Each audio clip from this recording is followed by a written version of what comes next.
Hi, welcome to another edition of Socrates Explains Everything.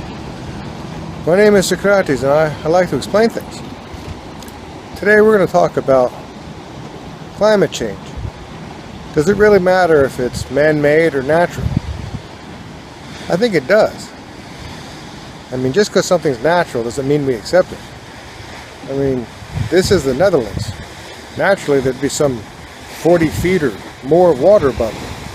But they decided instead of a big inland lake, they'd make, well, North Holland, Amsterdam, and all the stuff that's up here. You know, the same way these people decided to make themselves a boat as opposed to not having a boat. You know, technology allows us to make our own decisions. So even if this is some sort of natural change to the climate, which it's not, you can measure the CO2, etc. in the atmosphere, and from ice core samples and all sorts of science to show these numbers have consistently gone up and up, and specifically when they started going up and up, which is when we had the Industrial Revolution. Started using machines to use and push around giant amounts of stuff, you know, like they're doing right there. So the truth is, just because it is or isn't natural doesn't mean we can't build a machine to make it better for us. That's what humans do. When we don't like what's going on, we fix it. So just, even if climate change was natural, doesn't mean we shouldn't build the machines to fix it.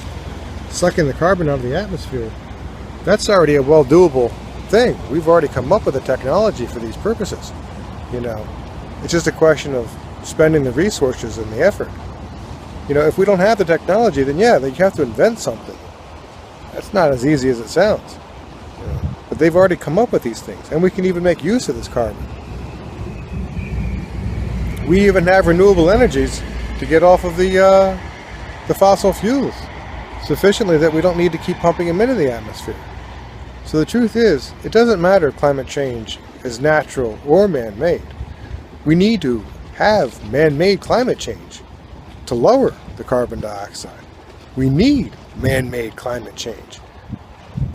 You know, instead of putting your foot on the gas, sometimes you need to use the brakes. You know, I think that whatever the natural level is, doesn't matter. We should make it the best for us, which is probably around 1980s CO2 level, which is probably a lot higher than nature would intend, but a lot lower than we're going to do with this huge spike. Because there's no question that this is going to cause all sorts of problems. You know, we still need to use fuel for all sorts of cool things like, well, boats, airplanes, etc. But I mean, we can make almost all that fuel from the carbon we suck out of the atmosphere. The Sabatier process, you know, explains that whole thing, how you can do it. It's a well-known, an old technology. They used it in World War II.